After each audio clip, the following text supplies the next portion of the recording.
هانتوما كي كتجي مشقه وزاله. هانت انا هاد اللوز الكركاع عفوا كنديرو بلا بيض البيض، كيجي لاصق، بلا كنلصقو بلا بيض البيض. هانتوما بالصحه والراحه، نتمنى تجربوها تردوا عليا الخبر. السلام عليكم، كي درتو؟ لاباس عليكم؟ اليوم غنديرو معكم واحد غريبه كتجي غزاله.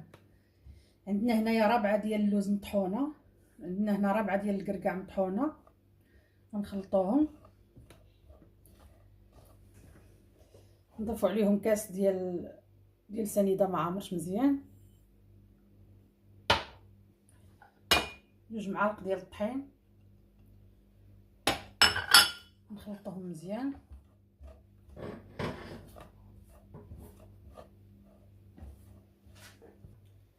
هالزه، خماره،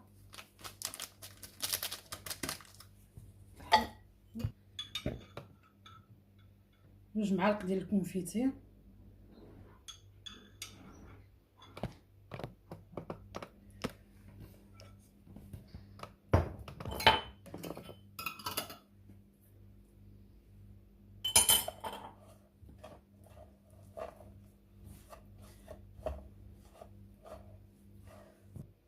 جوج بيضات باش نجمعوا العجينه.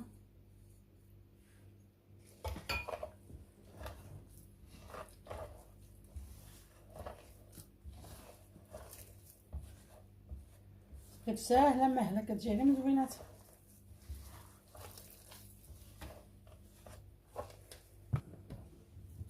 هيا بعد ما تجمعات، دابا غادي نديروها في السكر كلاصي وندخلوها للفران.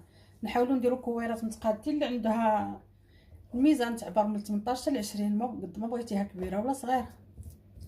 ها هي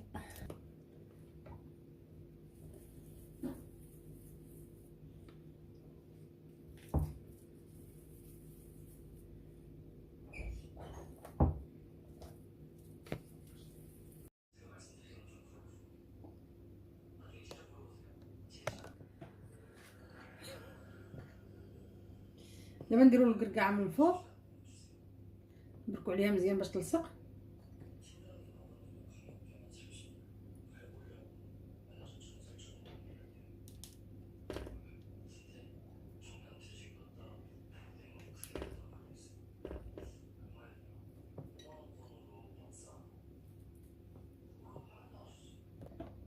هي من بعد الكركاع غنديروها في الفران على 180 درجه، نشعلوا عليها من الفوق حتى تفكر، عاد نرجعوها نشعلوا من التحت. هي من بعد ما خرجت من الفران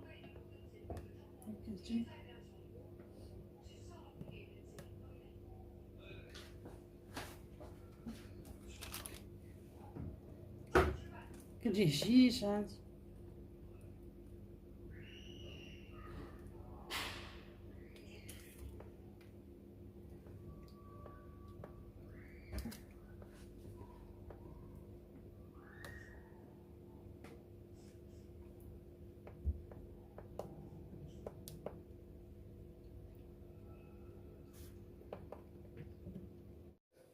هانتوما كي كتجي مشقه وزاله.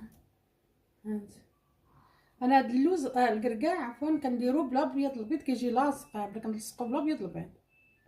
هانتوما بالصحه والراحه، نتمنى تجربوها تردوا عليا الخبر.